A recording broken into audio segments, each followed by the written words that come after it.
214. 성당 근처에서 마가렛 수녀를 만난 나는 내가 처한 상황을 그녀에게 말해 주었다. 그러니까 말입니다. 내 말을 다 듣고 난 그녀가 아무렇지도 않은 듯이 대꾸했다. 당신의 문제는 오늘 밤 하루를 묵어 갈 방이 필요한 한 것뿐이군요. 내일 밤에 슈베 신부와 함께 콘주로 갈 테니까요. 내가 묵고 있는 곳은 하룻밤 정도는 문제없죠. 게다가 성당에서 먼 곳에 있으니 당신이 그곳에 머문다는 건 아무도 생각지 못할 겁니다. 그녀가 미소 지었다. 이제 그 일은 그만 걱정하시고 마음 놓으셔요. 그리고 오늘 하루를 좋은 날로 만드셔요. 나는 마가렛 수녀의 말을 따르기로 작정했다. 미사 후에 머리네 가족을 만나 등산도 하고 안토니오 카페에서 축제 분위기를 즐기기도 했다. 얼마 전에 안 사실이지만 안토니오 카페는 어린 목격 중인 중 하나인 마리아의 오빠 소유였다. 마리아의 여동생 미르카도 그 카페를 돕고 있었는데 그곳은 언제나 마을 사람들의 조그만 집합 장소 같았다. 미르카 역시 성모님께서 처음 이곳에 못을 보이신 곳에 다른 중인들과 같이 있었지만 미르카가 성모님의 모습을 본 것은 그날이 처음이자 마지막이었다. 이제 그녀도 18살이 되어 있었다. 그녀는 마른 체격에 활기가 넘치는 10대 소녀로 나이에 비해 성숙해 보였다. 그리고 그곳 청년들 사이에 인기가 많다는 것을 한눈에 알아볼 수 있었다. 미르카와 나는 곧 친구가 되었다. 그녀가 아는 영어는 단어 몇 마디 뿐이었지만 우리는 서로 잘 통했다. 가끔씩 타냐와 함께 그곳을 갈 때에는 주로 타냐가 통역을 맡아 주었다. 미르카는 무엇이든지 재빨리 익히는 천부적인 재주를 타고났다. 그래서인지 그녀는 이태리 관광객들에게서 배운 이태리어를 유창하게 구사하고 있었다. 그녀의 언니가 6 목격 중인 중 하나이고 미르카 자신도 처음 성모님께서 모습을 보이시던 장소에 같이 있었음에도 불구하고 그날 한 번만 뵙게 된 사실에 대해 나는 언제나 미르카에게 물어본 적이 있었다. 언젠가. 그녀의 대답은 무척이나 인상적이었다. 그녀는 어깨를 한번 들썩해 보이더니 이렇게 대답했다. 그래도 한 번이라도 뵐 수 있었던 게 얼마나 감사한 일이에요. 한 번도 못 뵐 수도 있는데. 그녀 역시 자기 언니 같은 목격 중인이 되고 싶어한 적이 있는지도 물어보았다. 아니요, 아니에요. 그녀가 웃음을 터뜨렸다. 만일 그랬다면 당신 같은 기자들한테 둘러싸여 하루 종일 같은 말만 되풀이하고 있었을걸요? 나는 미르카가 특별한 아이라는 인상을 받았다. 그녀 역시 성모님을 매일 뵙는 선택된 6 목격 중인 중 하나가 되고 싶은 소망이 있었다. 그렇지만 그런 소망은 가슴 깊은 곳에 묻어두고 매일매일의 기도 시간과 미사 시간에 만나 뵙는 물론 6 목격 중인들처럼 모습까지 뵙는 것은 아니지만 성모님으로 만족하는 눈치였다. 우리 둘은 점점 가까워지기 시작해서 내가 메주고리에를 떠날 때쯤은 친한 사이가 되어 있었다. 성모님 발현 5주년 기념식 저녁은 매우 아름다웠다. 수천 명의 사람들이 성당 안을 메우고 성당 주변까지 에워쌌다. 나와 머리네 가족들은 성당 뒷마당 잔디에 자리를 잡고 앉았다.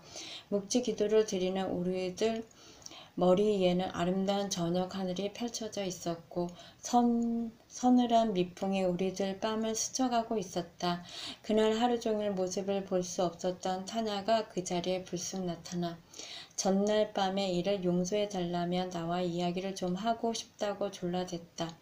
제발 부탁이에요. 나는 기도도 드릴 수가 없다고요. 내 이야기를 좀 들어주셔요. 나는 톰슨 씨 가족들에게 양해를 구하고 그녀와 자리를 떠났다. 성당 뒤쪽에 둘이 조용히 이야기를 나눌 수 있는 곳을 찾아내자 그녀는 울기 시작했다. 그리고 지난밤 이야기를 꺼냈다. 지난밤 나와 헤어진 후 그녀와 또 다른 여자친구는 마을에서 온 2명의 남자아이들을 만나게 되었는데 그들 넷은 늦게까지 밖에서 지냈다고 했다. 아주 늦게까지. 그렇지만 이제 그녀는 그 일을 부끄럽게 생각한다고 했다. 그리고 그 일을 어떻게 슬라브코 신부에게 말해야 할지 모르겠다고 했다. 내가 말씀드리지 않았더라도 신부님은 결코 그 일을 아시게 될 거예요. 그러면 곧장 나를 집으로 보내버리실 거고요. 나는 어떻게 하면 좋아요? 타냐, 그 일은 너가 직접 신부님께 말씀드리도록 해야 한단다. 그리고 다음 일은 신부님께 맡기도록 하면 어떻겠니? 싫어요. 싫단 말이에요. 그녀는 격렬하게 머리를 저으며 그 자리에서 빨딱 일어나 떠나려고 했다. 나는 인내심을 가지고 차근차근 이야기를 풀어갔다. 그리고 그녀를 도우려고 애써 온 사람들과 그들이 그녀에게 베풀어준 일들을 기억나게 했다. 자, 이제 선택은 너에게 달렸다. 슬라브코 신부에게 도움을 청하여 이곳 메주고리에 남는 일과 그리고 너의 마음대로 행동해서 너의 인생을 망치는 일. 그렇지만 선택은 어디까지 너 자신에게 달려 있다. 이런 이야기들을 나는 그녀에게 들려주었다. 조금도 흥분하지 않고 차분하게 이런 이야기를 할 수 있다는 것이 나 자신도 믿기지 않았다. 그것은 아버지나 딸을 가르치고 설득하는 그런 이야기였다. 그리고 더 놀라운 것은 내 말이 그녀에게 효과가 있었다는 것이다. 처음에는 펄펄 뛰던 타냐가 내 말을 들으며 다소곳해지더니 마침내는 나를 끌어안고 약속했다. 그녀는 저녁 미사가 끝나는 대로 슬라브코 신부를 찾아가 사실대로 말씀드리겠다고 했다. 그래서 어떤 운명이 그녀 앞에 다가올지라도 그대로 순응하겠노라고 했다. 우리는 함께 톰슨 가족 곁으로 돌아가 저녁 미사를 마치었다.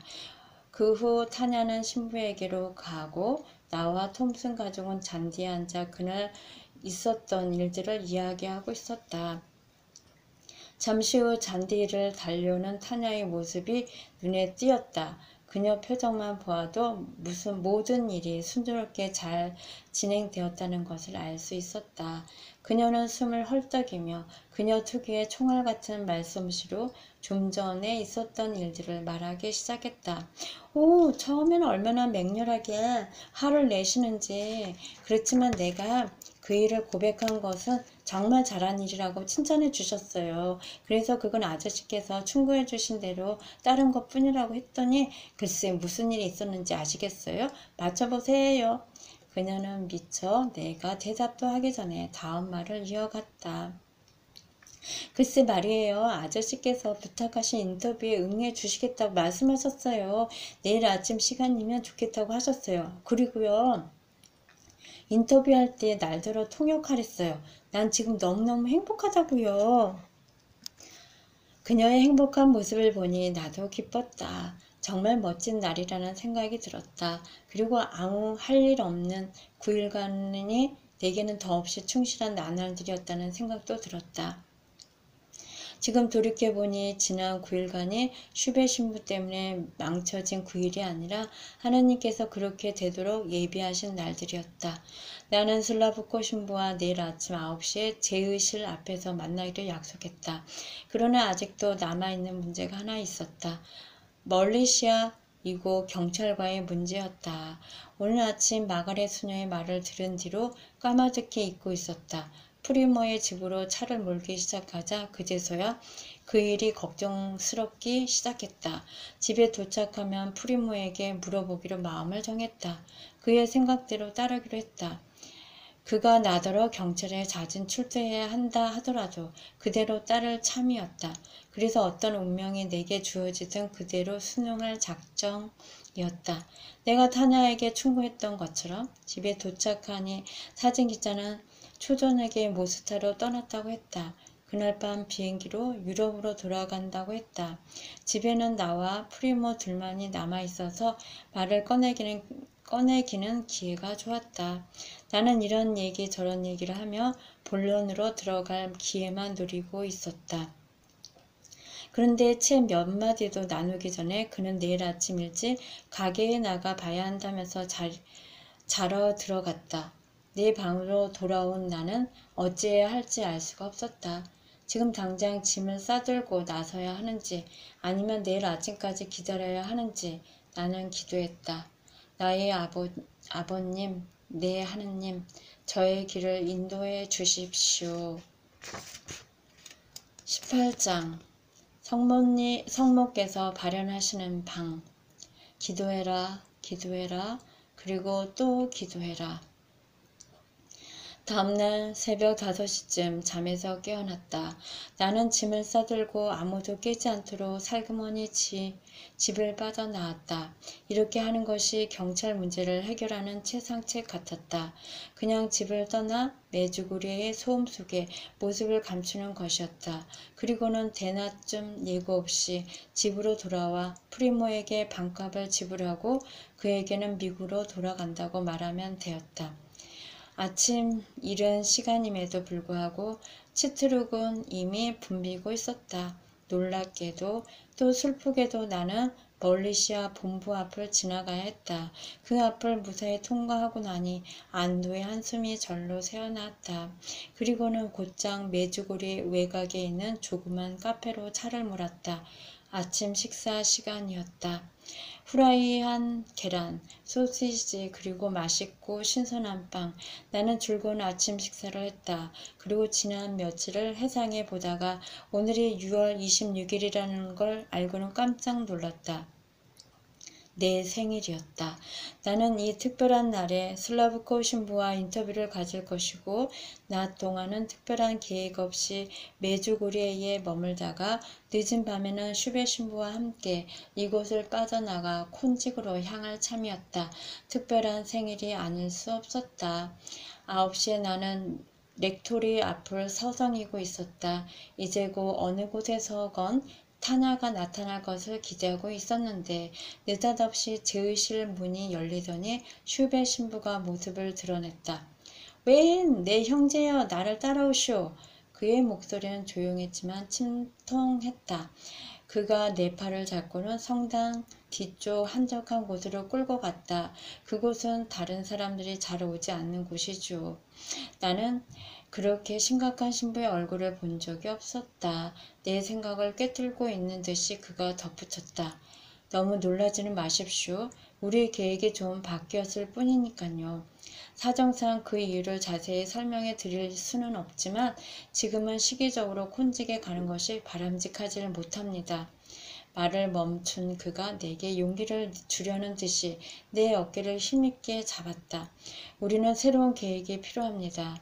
내일 새로 보완된 원고를 당신에게 가져다 주겠소. 마그렛 수녀가 그 원고를 미국으로 가져가면 복사판을 한 권 당신에게 건네줄 것이오. 우리는 떨어져서 각자의 일을 합시다. 필요한 우편 업무는 평화센터에서 맡아줄 것입니다. 그렇지만 신부님, 저는 콘직에 가는 것이 두렵지 않... 그가 내 팔을 꽉 잡았다. 놀란 나는 중도의 말을 끊고 그를 바라보았다. 나를 믿어주시오. 부탁입니다. 이 방법이 현재로는 최상책이죠. 내일 다시 보도록 합시다. 그때 더 이야기하도록 하고 나는 이만 가보아야겠소. 갑자기 상황이 바뀌어 버렸다.